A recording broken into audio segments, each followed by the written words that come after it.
What's going on, YouTube? Kalkin coming at you with a work in progress. Don't know what I'm gonna call this series yet. We're going to be, I guess, reviewing or going over medals in Kingdom Hearts Unchained Key. I got my buddy Rustic here. Yo. Does he knows more about the medals than I do, because he plays the Japanese version, and he's just more into the game in general. Yeah, man. Anyway, today, first medal we're going to be going over is going to be the Sweetheart Beast medal. I decided to go with this medal first because literally everyone can get this medal. It's not like you don't have to do any polls for it. Just do the event. It's easy enough, and you can get this nice 5-star Sweetheart Beast medal. It's not bad. It already has like a starting multiplier similar to, at 6 stars, its multiplier is equivalent to like the generic boosting medals we get. The generic healing was at 1.67, so I thought that was really good. I'm not sure what it heals for, but it does a slightly powerful AoE hit, and it heals you. I would assume like a cure It heals level. Yeah, no, it's cure. It's level it's 1 cure? cure. So it's like the Jiminy Cricket, basically. I mean, that's still not bad. Yeah. And it's tier 2 guild. You'll be doing decent damage with it. I'll have somewhere on the screen what it looks like fully guilted, because I have mine guilted at like 47% or something. I don't know if I've uploaded that video yet. I definitely haven't, because I haven't even edited it yet. No, you definitely didn't. Spoilers. Oops.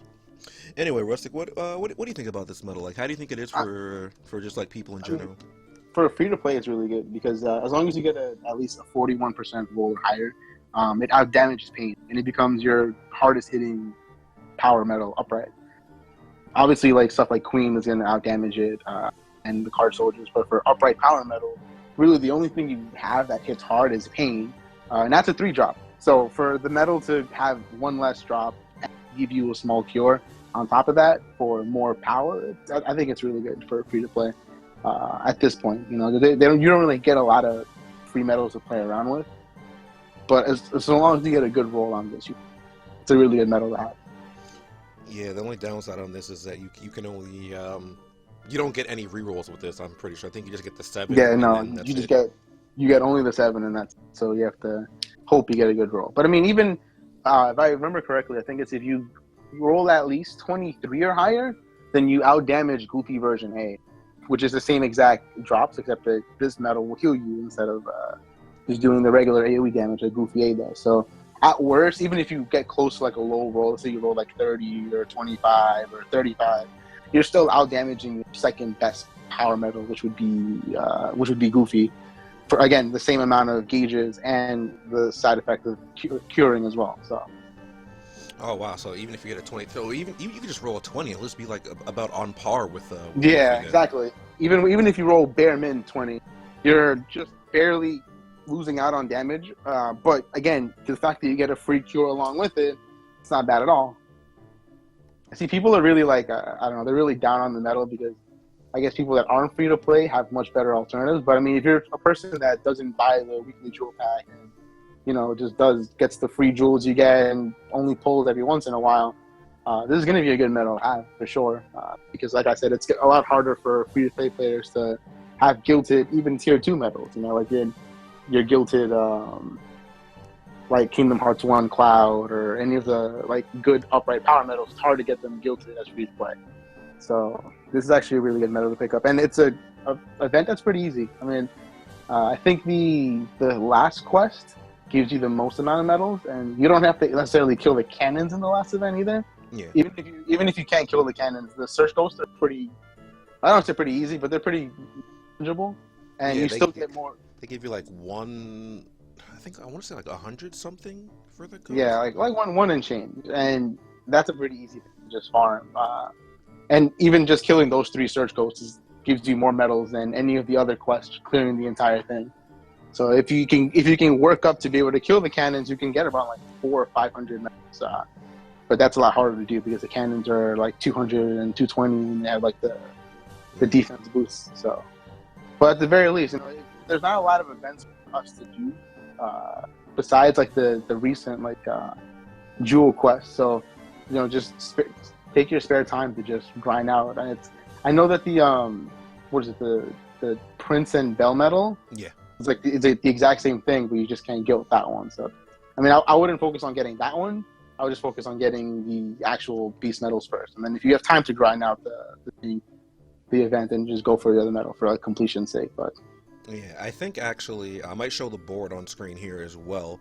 Is I think like the later stages of getting like the last sweetheart beast are a little. Oh, I can't even show that because yeah, I I'm think looking at mine. the last one is 700. Yeah. I think they go in increments of like 700, 500. Is this 700? Something like Because like I Yeah, can't show the amounts anymore because obviously I've completed the yeah, board. because So. you already did it. Yeah. So I'm pretty sure it's like the last one. The Sweetheart Beast is 700, and then the Prince and Bell medal, which is like the commemorative one, that one's like 5,000. Yeah. It's a lot of coins. But if you have nothing else to do, might as well. Yeah, it's not that hard. And what Rustic was saying before, if you like if you don't have that many medals, that was basically he was saying that you can just focus on the ghosts if you don't pull that often. Like if you do end up pull like you save up your jewels and you do a few pulls here or there. Because I know some people actually just start hoarding their jewels and just waiting for that godlike banner, which has I don't know what would be Illustrated Kyrie. The most popular. Yeah, because like if you have, I'm trying to think of things that would help. Like you pull like an Alice or even a Bell. Yeah. Right? That'll help you out significantly. You can use like a friend medal and potentially kill one of the cannons. I wouldn't say all of them because there's a group of 3 that are like 200, and then there's a group of 2 at like 220. So I don't even know if Black Coat Mickey would do enough for them. Well, if you have Alice or Bell, then it'd be better off going with a power medal, so that way you could hit for super effective against that attribute and do more damage that way, as opposed to going toward neutral damage with Black Coat. And don't forget that you don't have to one turn. A lot of people forget that they see like level 2, immediately think, oh man, I can't beat this thing out with raw power, so I'm just gonna give up. But you can always lame it out. I mean, a lot of people in like late Coliseum, like you just basically lame out. Like as long as you get a lot of defense, you get like poison, paralyzed, those kind of things. Even free to play people can at least take out the single cannons because you can basically hack it to death by either triggering paralysis, triggering sleep, triggering poison, and just having defense boost and cure metal to kind of just like repeat the whole cycle. So it's even free to play. Like don't get too intimidated by them, especially if you bought the recent Roxas and Nominee boards. They come with EX, or they don't call them EX in America. They call plus skills, I think. The plus skills, yeah. So even if you have the plus skills, those are great because you can plus paralyze everything with a swipe if you get the RNG to go well, or poison everything with the swipe. So those are little things you can do. Don't feel too intimidated by the cannons because, like I said, at the very least, see if you can get a defensive medal set up because it does make a big difference. Taking out one of the cannons gives you like as much medals as taking out like 3 of the ghosts. Yeah, which is quite nice. Anyway, I think that's going to be it for this video. We pretty much covered the majority of things, how to get this medal. I guess the best ways to go about it as well. A skill. Attack boost 2 or attack boost 1. I mean, just any sort of like attack boost medal because, like I said, if for free to play especially, if you manage to have if you have a spare attack boost 2 or something lying around, that's what I would slap on there just because if you get a high enough roll, at this point is your highest damaging upright power medal. So you want to make sure you take advantage of that and put like an attack boost on it just to give it that extra push. Mm-hmm. That's something else to take note of as well. Oh, also, we definitely didn't talk about this before this video started, so this might be a little awkward to come up with on the spot. But what do you think would be optical? Yeah, Kenny's really good at English. An optical. Optimal? Yes, that word. I can't. An optimal what? An optimal metal. Metal setup with this metal. I can't. Words are so difficult. It depends on what stage your treasure trove is at. Treasure trove is a really good multiplier. I know later on in like past plus 20, I forget exactly what the actual plus 20 stats are, but I know like at plus 20, 21, 22, 23, 24, Treasure Trove is a really good spot on the, I believe, the third slot. It's a really strong upright multiplier. So that would probably slap that on there. Again, it's a cure metal and it's an attacking metal, so it works well on defensive keyblade sets and it works well on offensive keyblade sets.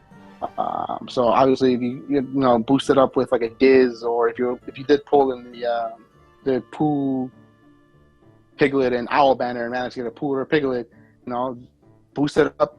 Definitely don't put it in like your first slot. I would say either I believe at this point, the third or fourth slot of Treasure Trove is always going to be like strongest like slot to put your metal in.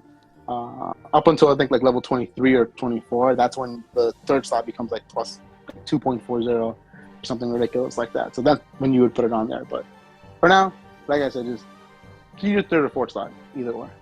Yeah. On Olympia, if you have Olympia leveled up, then on the third slot, wherever the slot that Black Hood Mickey usually goes on, for people who have that. If you don't have Black Hood Mickey, just put it on that slot.